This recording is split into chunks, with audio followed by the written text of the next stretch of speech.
Al-Jamaah Al-Karamin, Jamaah Sidang Salat Subuh yang insyaAllah sama-sama dimuliakan dan dirahmati oleh Allah Subhanahu wa Ta'ala. Bagaimana kabar semuanya? Sihat insyaAllah. Alhamdulillah.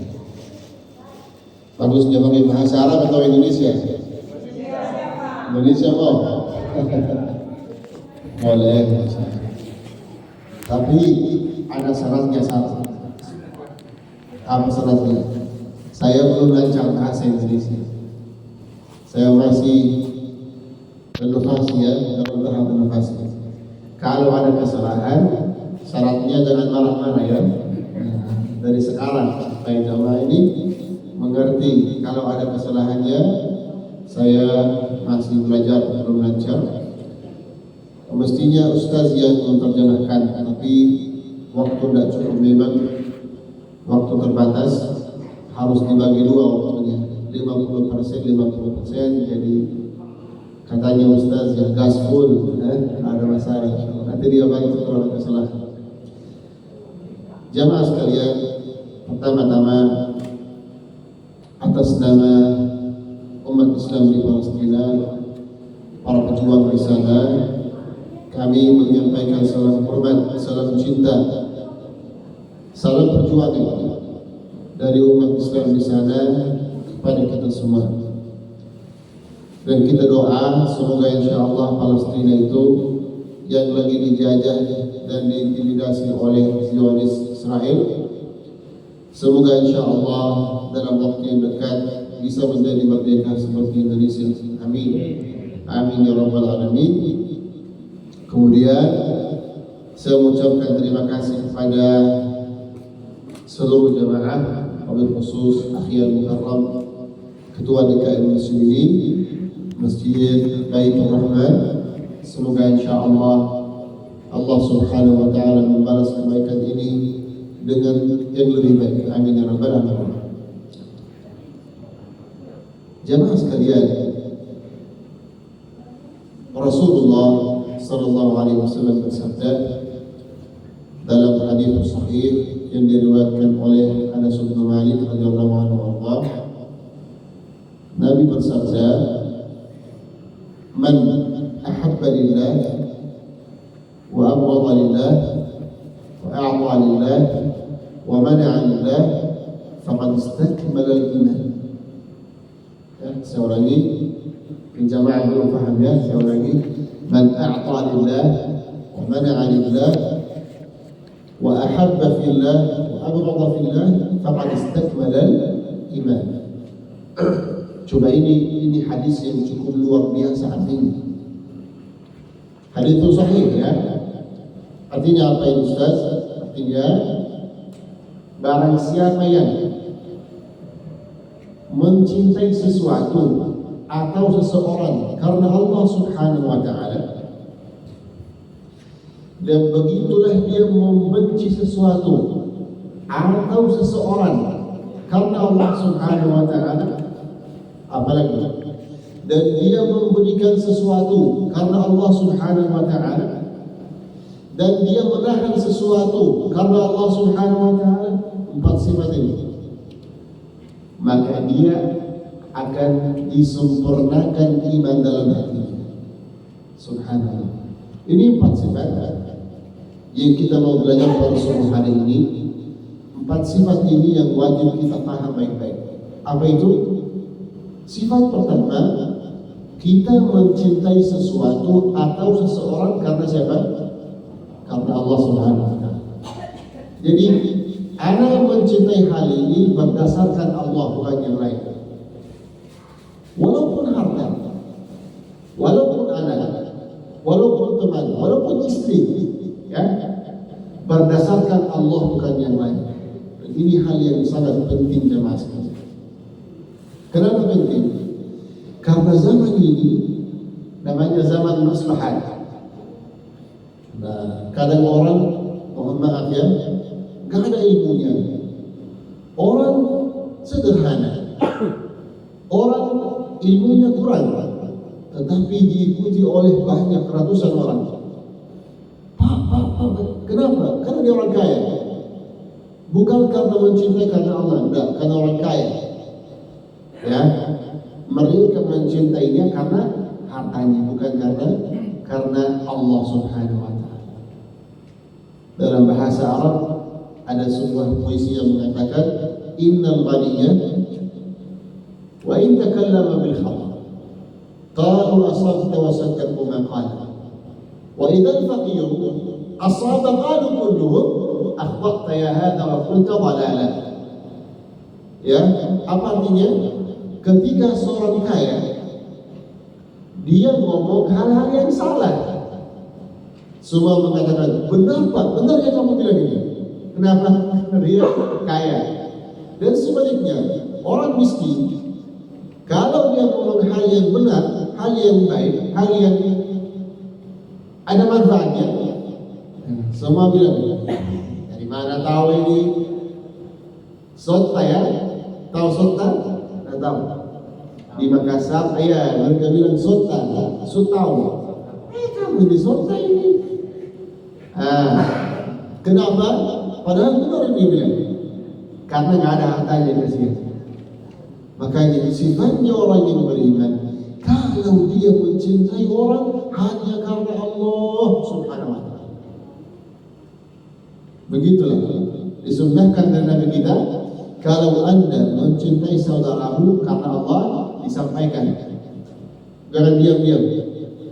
Bilang Pak Fulan, Pak Andi, Pak Ahmad, Pak Muhammad, aku mencintaimu.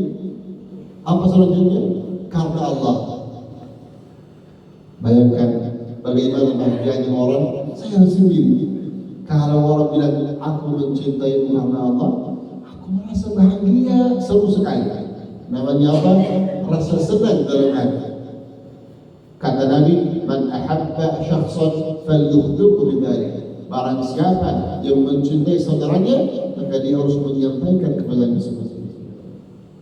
Nah, ini mencintai. Begitulah juga kita membenci. Ya, Anda membenci fulan. Kenapa membenci dia? Karena dia orang tidak baik. Jangan. Aku membenci dia karena Allah. Maksudnya bagaimana karena Allah? Karena dia melawan perintah Allah, karena dia menyerang agama Allah, karena dia menyerang umat Islam. Aku membenci dia. Bukan membenci karena membenci. Karena tidak boleh, dalam Islam haram hukumnya. Jadi cinta dan benci juga harus berdasarkan Allah Subhanahu wa taala. Nah, kenapa saat ini kita mencintai Palestina, orang Palestina, dan membenci orang Yahudi atau Israel? Apakah karena mereka warna kulitnya apa? Nah, bukan berdasarkan warna kulit, bukan berdasarkan agama, ya, tetapi berdasarkan Allah Subhanahu wa taala. Kita mencintai rakyat Palestina karena mereka saat ini mewakili kita. Harus kita paham prinsip ini. Mereka mewakili kita. Siapa kita? Umat Islam 2 miliar jumlahnya. Mereka mewakili kita untuk menjaga dan membela kiblat kita pertama, yaitu Masjid Aqsa di Palestina. Makanya wajib kita mencintai mereka yang pasti. Betul kan? Indonesia ini saking cinta kita terhadap Palestina, para pejuang di sana. Anak kecil masih TK, anak kecil masih SD, dia kenal Palestina. Bahkan dia kenal bukan hanya Palestina, faksi-faksi pejuang dia tahu. Ya? Kenapa bisa? Karena kita mencintai, ini bagian dari akidah kita, bagian dari agama kita. Kemarin saya terbang ke Kolaka. Ada tahu Kolaka? Sulawesi. Ada yang pernah ke Kolaka? Nah, kebetulan namanya kota Kolaka di Sulawesi, Sulawesi Tengah. Bukan di kotanya, enggak, di kabupaten di belakang, kecamatan. Saya kebetulan mau cukur rambut. Saya ke barbershop itu, dia lagi cukur. Seperti biasa, kebiasaan jamaah di Indonesia waktu penasaran dan sempat tanya, Mister dari mana Mister ya? Dia bilang Mister dari mana? Saya bilang dari Palestina. Seperti biasa kan dari Palestina. Oh dari Palestina ya. Nah siapa yang dengar anaknya lagi bermain di samping itu? Anak mungkin istimewa saya masih di Batam. Langsung anaknya itu berdiri. Anak kecil wallahi dari Palestina. Dia bilang, ayah, saya mau ke Palestina ini, mau letakkan kepalanya orang Israel. Wah, saat itu saya heran. Masa kamu tahu Palestina ini? Nah, sebelum perang ini, banyak orang dewasa, umur 30-40, belum tahu Palestina. Mister dari mana? Dari Palestina. Di mana Palestina ini? Di Afrika ya? Di mana? Nggak tahu dia. Nah coba sekarang bagaimana? Sekarang mobil angkot itu tertempel bendera Palestina. Betul? Lorong-lorong kecil Palestina, free Palestina. Kenapa bisa? Apakah kita ada maslahat? Ya, waktu kita cinta Palestina ada maslahatnya? Justru kalau secara geografis Palestina cukup jauh dari sini 10.000 kilometer. Naik pesawat 12 jam kan. Waktu saya ke sini, saya tidur 3 kali. Tidur bangun 3 kali. Enggak ada. Budayanya berbeda, bahasanya berbeda. Semua. Enggak ada maslahat. Tetapi kita cinta karena Allah dan membenci Zionisme karena Allah. Apalagi Ustaz, apa kelanjutannya? Waman a'ta lillah, memberikan sesuatu karena Allah. Ya Allah, itu sangat penting jemaah sekalian. Soalnya sering jamaah di sini, umat Islam di sini, bahkan di luar juga, mereka salah paham, ya, memberikan sesuatu. Ana memberikan sesuatu. Maksudnya apa sesuatu? Apapun. Bisa harta, bisa ilmu, bisa nasihat, bisa ucapan, bisa senyum, apapun, memberikan sesuatu. Waktu Anda memberikan sesuatu, harus ada niatnya dalam hati, sesuatu ini karena kamu ya Allah, bukan hanya. Jangan kita sangat teliti. Nah, kayak contoh, orang kasih 5.000 bisa dirilah. Dari mana 5.000? Kemana 5.000? Jangan. Dikasih kepada Allah sudah masuk dari akhirat. Ya, benar. Kalau Anda ikhlas sudah selesai. Yang penting karena Allah Subhanahu Wa Taala. Dalam sebuah hadis itu pernah ada seorang sahabat pada waktu malam, kegelapan malam, dia berinfak kepada orang pelacur. Besok pagi dikatakan ada orang sahabat dia berinfak hartanya untuk orang pelacur. Ditanya kepada Nabi, di mana ya Rasulullah? Dia kasih orang. Kata Nabi, aflaha in sadaq. Kalau dia jujur ikhlas, diterima sedekah. Walaupun yang terima siapa? Bukan orang baik, orang kiri. Ya? Tetapi jemaah sekalian, kalau kita ikhlaskan, kita memberikan karena Allah, maka pasti akan diterima oleh Allah Subhanahu Wa Taala. Walaupun satu suap nasi dikasih masuk dalam mulutnya anak kamu, anak Anda, itu dianggap sedekah. Kalau ada niatnya terbaik, dia karena saya beli baju buat anak saya, wajib atau tidak? Wajib bagi saya. Tetapi kalau ada plus niat karena Allah, ada pahala. Mau beli baju buat istri, wajib bagi saya? Wajib. Tapi kalau disertakan dengan niat karena Allah, ada pahalanya. Begitulah kata Nabi, wa fi bud'i ahadikum sadaqah. Kata bud'i apa artinya? Bahasa Arab. Ada bud'a itu artinya berhubungan dengan keluarga, dengan istri.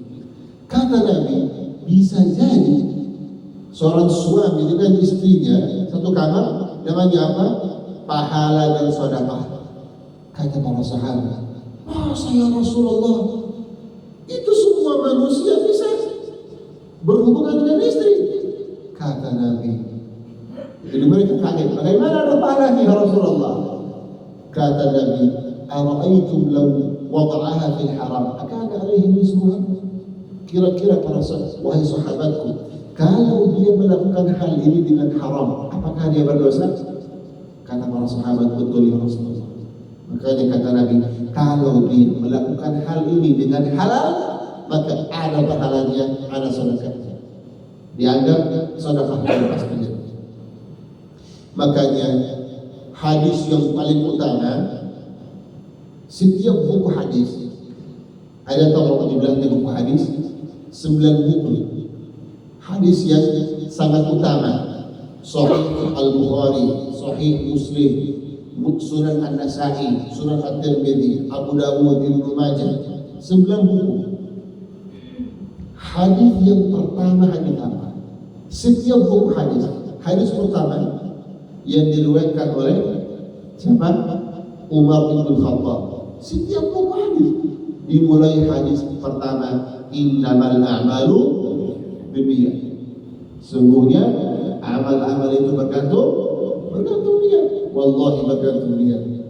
Niat bisa membedakan dari hal ini maksiat atau ibadah. Kadang-kadang salat kita, Allahu Akbar, rukuk, angkat, sujud. Bayangkan kalau niat salat tidak ada, dianggap apa? Olahraga. Mafi salat kan. Ana mau mandi janabah, mau mandi ya? Ana buka shower, mau mandi. Kalau niat mandi nggak ada, dianggap mandi kepanasan.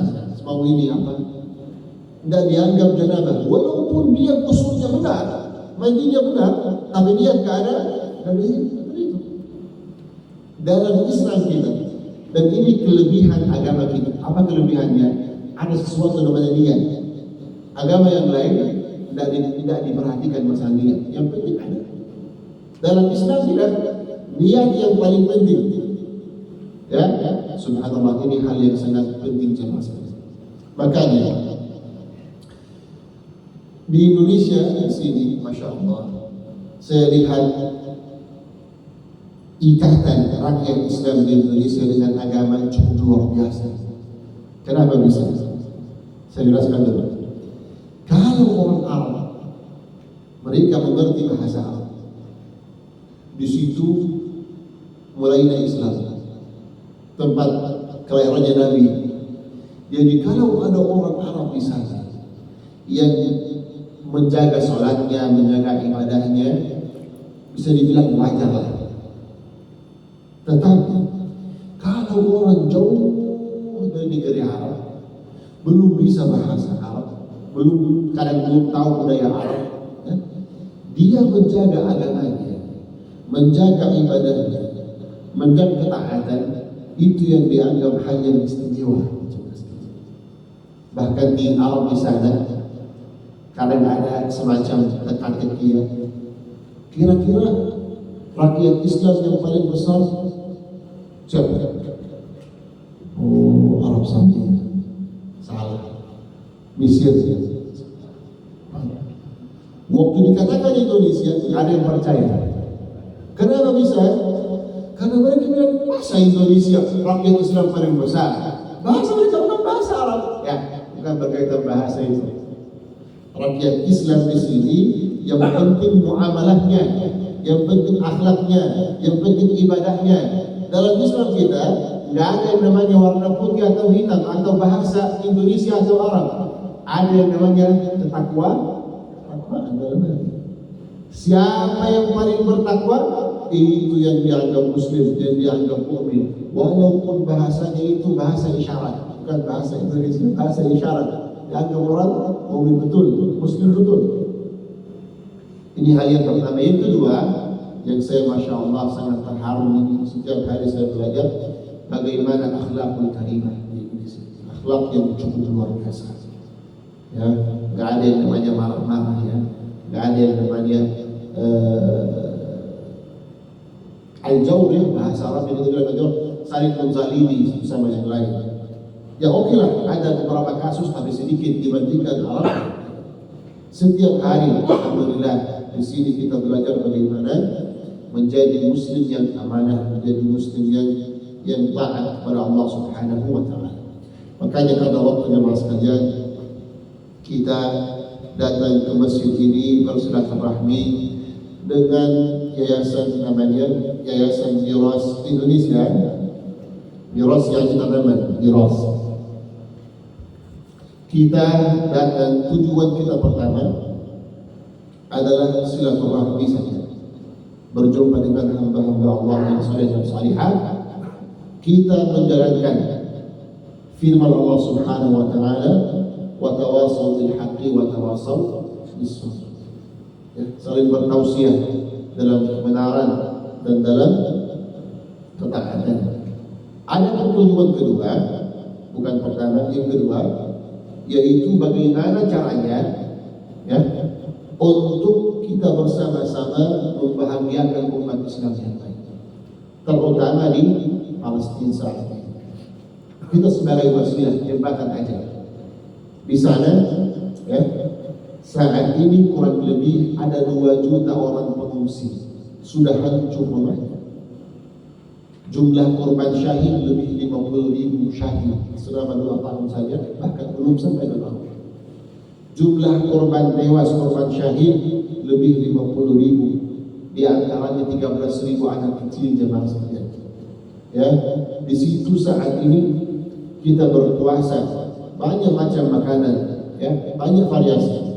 Di sana terkadang dimasak sup, namanya sup rumput yang dimakan oleh hewan ternak, mereka masak dan makan bermasak. Kenapa bisa? Apakah mereka memang kelaparan, Ustaz? Bukan. Dalam kondisi biasa, tanah mereka tanah subur jemaah sekalian. Kondisi keuangan, kondisi ekonomi sangat bagus. Di situ jarang dapat orang peminta-minta di lampu merah, ada. Biasanya ekonomi sangat bagus di situ. Tetapi karena ada penjajahan, tidak ada penjajahan yang bagus dan yang jelek, semua penjajahan itu jahat. Di sana penjajahan tidak mengizinkan mereka hidup dan tidak membiarkan mereka mati. Ya. Sampai itu makanan yang dimasukkan ke Gaza itu, katanya Israel menghitung per kalori. Tahu kalori? Jadi setiap orang dihitung 2 juta, berapa dia akan makan per hari, 1 kali, 2 kali, biar mereka tidak hidup dan tidak mati. Istilahnya, keran itu diizinkan menetes aja, sedikit tetesan, tapi tidak terbuka dan tidak tertutup. Begitulah Zionis atau Israel, di situ musuh-musuh Allah Subhanahu wa taala. Makanya kondisi di sana bukan perang biasa. 300.000 rumah yang dibumi haruskan. Katanya jumlah reruntuhan di Gaza saat ini mencapai 50 juta ton jemaah. 50 juta ton. Dari perang dunia kedua tidak pernah ada kejadian seperti yang di Gaza saat ini. Betul-betul genosida. Ya. Kali ini namanya genosida yang berdarah, genosida yang begitu besar. Makanya di hadapan hal ini tidak boleh kita diam, atau kita cukup doa aja. Kita doa. Oke lah. Dalam Islam doa namanya senjata orang beriman. Senjata orang beriman. Tetapi setahu saya senjata butuh peluru. Kalau pelurunya nggak ada manfaat senjata. Betul? Nah, orang mau rezeki, ya Allah, berikanlah aku rezeki, ya Allah. Di mana dia? Lagi baring di kasur di rumah. Maksudnya apa? Anda doa tanpa amal, apa manfaatnya doa? Begitulah kita. Kalau hanya doa saja, amal tidak ada, Allah tidak akan menerima. kita harus berusaha. Ini mikrofon di sini. Nah, saya mau ambil. Kalau saya bilang ya Allah, kasih saya ini ya Allah mikrofonnya saya mau. Tidak ada. Harus saya jalankan tangan. Ya, ambil. Allah akan bantu. Begitulah kita mau Al-Aqsa merdeka. Kiblat Nabi pertama merdeka. Jangan cuma doa. Ada yang lain. Maksudnya apa Ustaz yang lain? Donasi, bantuan. Ya, bantuan itu yang paling penting. Tapi namanya satu cabang. Bantuan ekonomi, bantuan harta itu adalah satu bagian dari kewajiban kita terhadap para pejuang di sana. Tetapi ada jamaah yang lain, ya, yang mampu lebih dari harta. Masa ada yang lebih dari harta? Ada. Tergantung apa yang kita mampu. Setiap orang Allah menitipkan kepadanya kemampuan yang khusus. Saya bukan seperti Anda bukan seperti beliau bukan seperti mereka. Setiap orang ada kelebihannya masing-masing.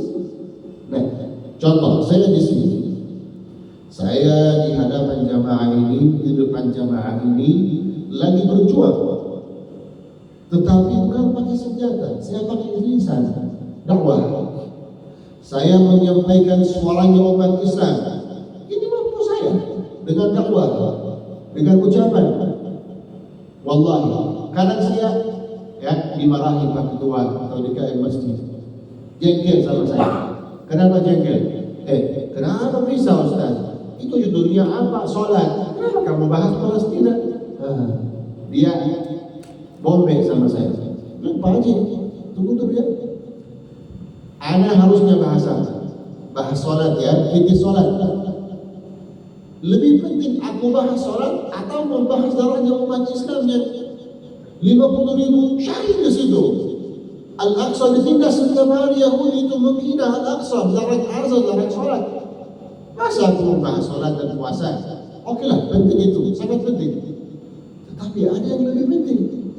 Nah, aku mampu dengan dakwah.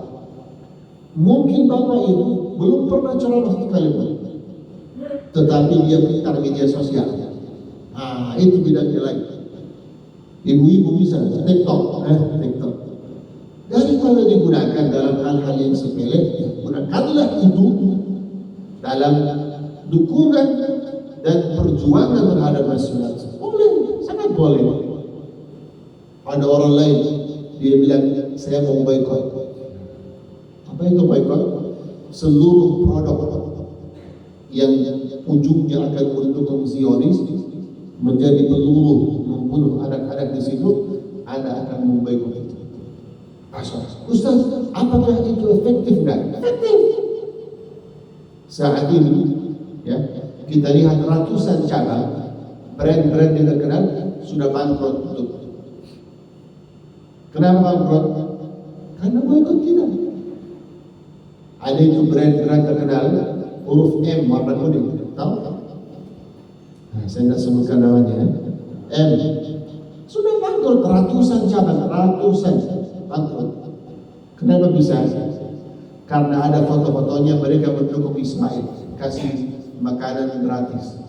Boikotlah semua tutup, bangkrut. Minuman, makanan, servis, semua. Sekalian kita bisa mendukung produksi kita lokal daripada saya beli Starbucks harganya mahal, orang Indonesia bisa bikin lebih enak, lebih murah. Ya, mending kita mendukung saudara orang Indonesia daripada orang Barat yang beruntung. Nah, ada orang yang bilang, Ustaz, aku bisa lebih. Gimana? Dia bilang seorang pejabat. Coba, di bawah saya ada banyak orang karyawan. Saya akan membuat acara bersama mendukung Palestina. Itu maunya. Yang penting jamaah sekalian apa? Karena waktu ya. Yang penting kita paham firman Allah Subhanahu wa taala, la yukallifullahu nafsan illa wus'aha. Jangan menggunakan ayat ini sebagai alasan untuk menjadi terlambat terus. Bapak kenapa enggak sholat? La yukallifullahu nafsan illa wus'aha. Bapak kenapa enggak ikut kita ini? La yukallifullahu. Bapak kenapa? La yukallifullahu. Jangan salah faham. Allah berfirman, la yukallifullahu nafsan. Allah tidak membebankan seorang hamba kecuali, jangan lupa kata kecuali ya, kecuali dengan apa? Kemampuannya, kesanggupannya. Coba kita, saya mau bertanya, bapak lagi sholat, ibu lagi sholat, Allahu Akbar. Dia bilang, Ustaz, waktu saya ruku, ya, sangat sakit kepala ini belakangku. Boleh nggak pakai kursi dalam sholat? Boleh nggak? Boleh. Tapi dia bilang, waktu saya sujud sempurna bisa, tapi ruku tidak bisa. Atau sebaliknya. Paham maksudku? Salah satunya bisa normal, yang lain tidak bisa. Boleh nggak pakai kursi?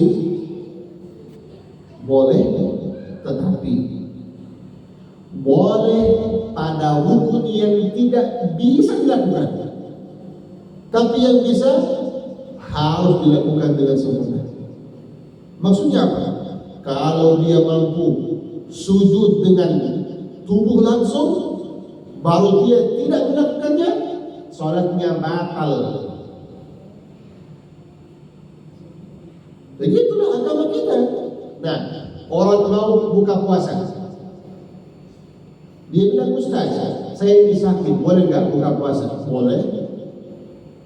Tapi selama Anda sakit, kalau sudah sembuh, harus puasa lagi. Jangan pura-pura bilang, ya masih sakit ini Ustaz, sampai minggu depan. Jangan, Allah tidak bisa tertipu. Begitulah jemaah sekalian. Kalau Anda, Allah mewajibkan kepadamu 1, 2, 3, baru Anda mampu 1, 2, 3, harus semua dilakukan, diamalkan. Jangan 1, 2 aja. Kalau mampu 1, 2, setengah, harus dilakukan 1, 2 setengah.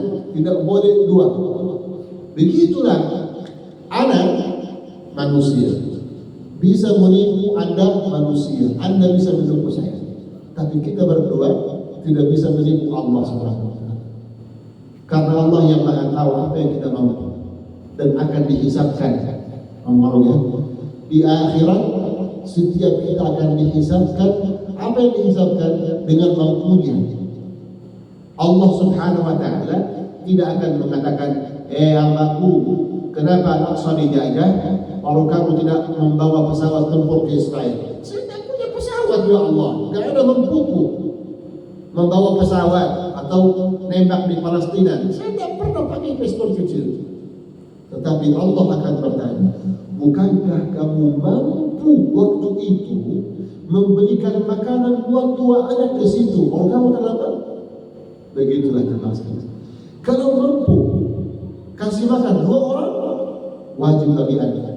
3 orang, wajib bagi Anda. Kalau mampu dengan media sosial, wajib bagi Anda. Dari mana tahu wajib? Ini bukan fatwa saya.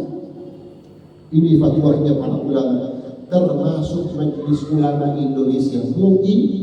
Fatwanya bahwasanya diwajibkan saat ini kepada setiap orang muslim yang mampu dengan sesuatu, maka wajib dilakukan saat ini. Wajib coba saja. Kenapa? Karena musuh kita sudah bersatu. Kapan kita bersatu? Kita untuk mengalahkan mereka dan membebaskan Al-Aqsa.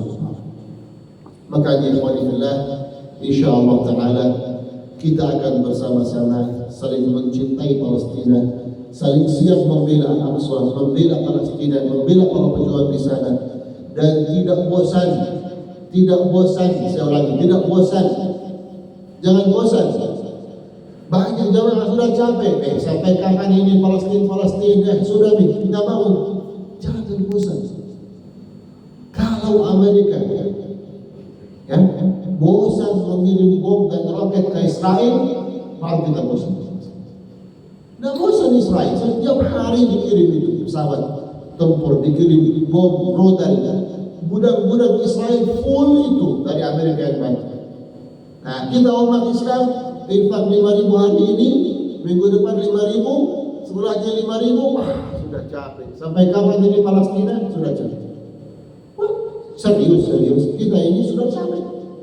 Tetapi kita harus punya jiwa yang kuat, jiwa yang panjang. Karena jiwa itu sepanjang masih kuat, kita tidak akan dikalahkan. Jika sudah kalah di jiwa kita, di lapangan kita akan kalah jelas. Semoga Allah Subhanahu wa taala dengan doa kita, partisipasi kita, dukungan kita dan jiwa semangat kita, semoga insyaallah Palestina itu, Masjid Al-Aqsa itu segera menjadi merdeka. Amin amin ya rabbal alamin.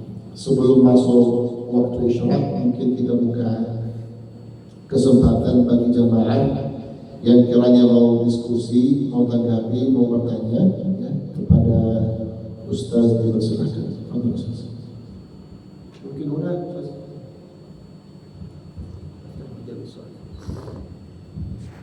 Bapak Ibu jamaah semuanya yang ditanya tentang apa boleh, tentang Palestina juga boleh. Palestina sudah merdeka apa belum? merdeka. Sudah merdeka, cuman masih tetap dijajah. Ya. Ya, jadi sekarang kita lihat satu-satunya negeri Islam yang belum merdeka Palestina. Karena kan seluruh penjajahan sudah selesai kecuali Palestina. Karena Israel memang ada tujuannya untuk mengambil alih tanah Palestina semua, dan mereka tidak terima solusi damai seperti negosiasi, seperti apa, mereka tidak mau kecuali satu solusi, diusir semua orang Palestina. Makanya orang Palestina sekarang menganggap itu masalah yang tidak bisa dinegosiasikan. Katanya bahasa Inggris, to be or not to be. Kalau bahasa Inggris, jadi atau tidak, jadi hidup atau tidak. Makanya pengorbanan mereka cukup luar biasa. Mereka kokoh, mereka sabar. Ya, kenapa? Karena mereka tahu kalau tidak sabar akan mati. Nah, begitulah mati. Ya, mati aja dalam perjuangan, dalam perlawanan lebih baik daripada mati dalam kehinaan atau penyerahan diri terhadap kezaliman. Nah, tafadhal silakan. Dan juga saya tekankan lagi bahwasanya ada seorang guru atau seorang murid bertanya kepada guru mufti di Al-Azhar, wahai guru, kaum Ad binasa, kaum Samud binasa, kaum Madian binasa, Fir'aun binasa, Namrud binasa, apakah kenapa Allah sisakan Palestina ini? Allah sisakan bumi Palestina ini dijajah. Bukankah mudah bagi Allah membuat kemerdekaan? Sangat mudah. Tetapi guru menjawab dengan tenang. Wahai, tapi dengan penuh haru, nangis terharu, senang melihat kepedulian seorang murid kepada mufti di Al-Azhar. Allah sisakan Palestina ini untuk umat Islam. Kenapa? Kita tidak akan bertemu lagi dengan perang Khandaq. Kita tidak akan bertemu lagi dengan perang Badar. Tidak akan bertemu lagi dengan perang Uhud. Maka Allah sisakan Palestina ini untuk umat Islam. Allah tidak menuntut kita bisa memerdekakan Palestina, sangat mudah ya Allah Subhanahu wa taala. Tetapi yang ditanya nanti di suatu yaumil akhir kelak, apa kontribusi kita? Bisa jadi kita orang pedagang, apa kontribusi kita? Bisa jadi kita orang masyarakat biasa, apa kontribusi kita? Bisa jadi kita seorang guru pengajar, apa kontribusi kita? Itu yang ditanya oleh Allah Subhanahu. Di dalam Al-Quran pun sudah walan tardo ankal yahud walan nasara hatta tattabi'a millahum. Ini jelas. Tidak akan pernah rela itu want to be atau tidak mau atau tidak, itu saja. Jadi merdeka atau tidak, tetap mereka akan menjajah. Itu Bapak Ibu semua. Wallahu a'lam. Ada pertanyaan Bapak Ibu? Pak, nah gini Pak, terkait Palestina, kan kalau saya di media sosial, ya, Palestina kan dua faksi, Hamas dan Fatah. Kalau saya lihat secara pribadi, dua faksi ini tidak bersatu. Atau apa penyebabnya? Apa karena perbedaan mazhab atau yang lain? Gitu Pak. Jadi Ya, barakallahu fikum. Saudara bertanya terkait dengan faksi-faksi di Palestina. Dia mengatakan ada dua faksi di Palestina belum bisa bersatu. Barakallahu fikum. Sebenarnya yang ada 14 faksi, bukan dua. Pak, itu kan faksi yang terbesar. Ya, terbesar itu Fatah dan Hamas. Kenapa belum bisa bersatu? Nah, jawabannya singkat. Karena beda ideologi. Coba Indonesia ini contoh. Apakah contoh NU dan Muhammadiyah bisa bersatu? Bisa? Nah, karena beda ideologi, beda cara.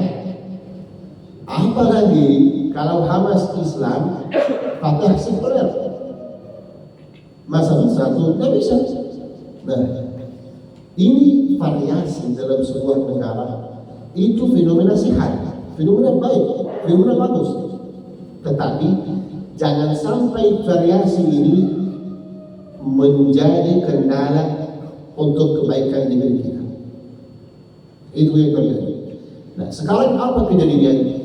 Hamas itu faksi Islam ingin memerdekakan Palestina melalui apa? Senjata. Dia bilang Israel itu penjajahan, mengambil Palestina, menjajah Al-Aqsa, melalui senjata. Kita harus mengembalikannya kembali dengan apa?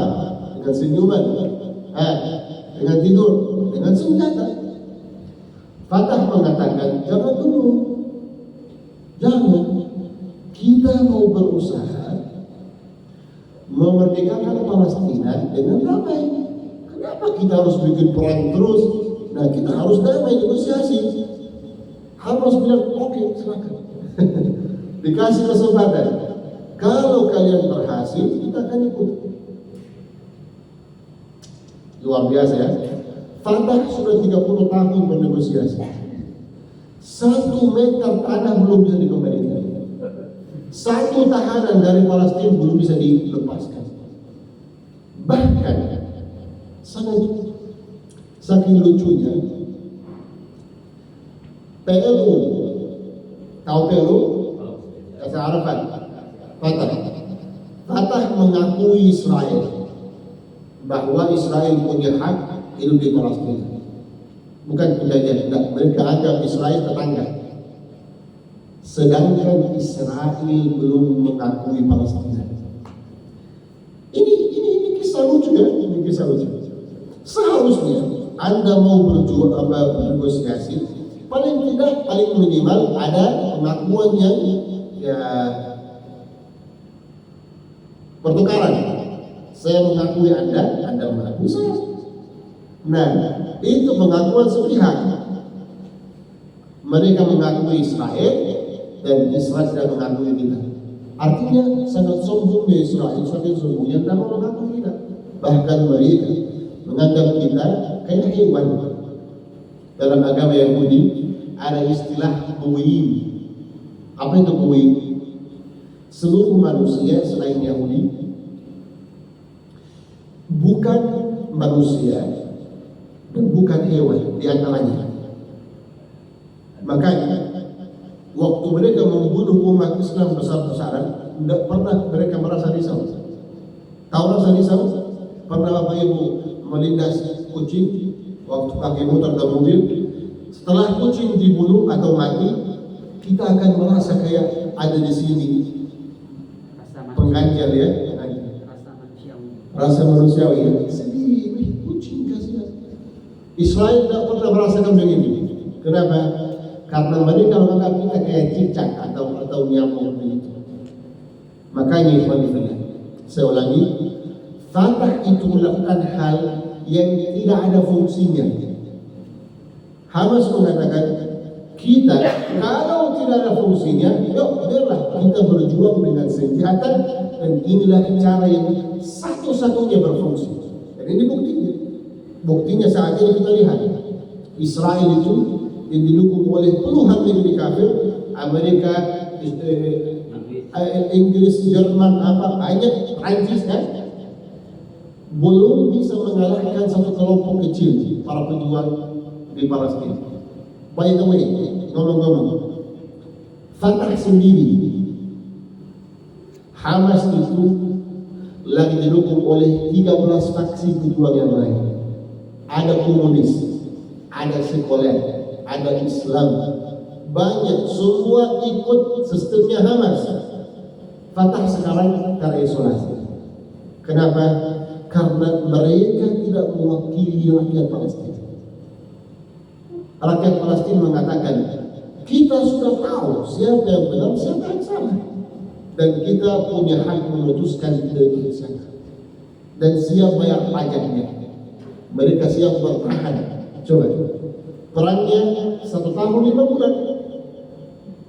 Sejak 7 Oktober tahun 23 sampai saat ini, 2,3 juta manusia berada dalam api, di bawahnya api, di bawahnya serangan, di bawahnya bom-bom.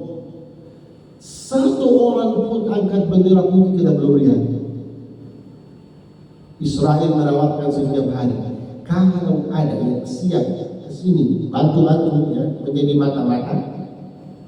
Kata Netanyahu, Benjamin Netanyahu, dia bilang kita siap memberikannya 5 juta. 5 juta apa? US dollar, bukan rupiah Pak. Kalau 1 US dollar 16.000 rupiah lebih. 5 juta US dollar berapa itu? Hitung di rumah bukan sekarang ya, karena angkanya sampai pintu masjid itu, nolnya sampai pintu masjid. Terus apa yang harus lakukan? Kerjasama. Bayangkan, orang lagi makan rumput yang dimakan oleh hewan, ditawari 5 juta US dollar, dia tidak mau. Kenapa bisa? Karena mereka orang bodoh? Bukan. Mayoritas mereka orang S2, S3 berilmu. Dia memilih hidup lapar, hidup tersiksa, terluka, menangis, sedih, anaknya sakit, dia lapar, daripada menerima 5 juta US dollar. Artinya apa ini? Ada kesadaran bahwasanya kita tidak bisa merdeka kecuali melalui perjuangan. Dan begitulah Indonesia, Vietnam, begitulah Suriah, begitulah Mesir, begitulah. Tidak ada yang negeri yang pernah menjadi merdeka gratis. Ini Indonesia. Apakah kita mendapatkan kemerdekaan serta-merta atau gratis atau berbayar? Berbayar. Ada para pejuang, para kiai, para ulama kita yang dulu, para leluhur kita. Di sini dekat ada makam pahlawan. Apa itu makam pahlawan? Nama-nama para pejuang Indonesia, sehingga saat ini KTP kita bukan gratis, berbayar, mereka bayar. Begitulah. Hamas saat ini memimpin perjuangan di Palestina. Wallahi, apa sih maunya Israel? Israel mengatakan, kita siap menjadikan Gaza itu Singapura nomor 2. Tahu Singapura? Cukup maju ya? Madiyah. Gaza belum ada pelabuhan, belum ada bandara, belum ada rumah sakit besar, belum. Katanya Israel siap menjadikan Gaza Singapura nomor 2. Sangat jauh. Asalkan syaratnya satu. Apa syaratnya? Coba kira-kira apa syaratnya? Apa sih yang Hamas harus lakukan?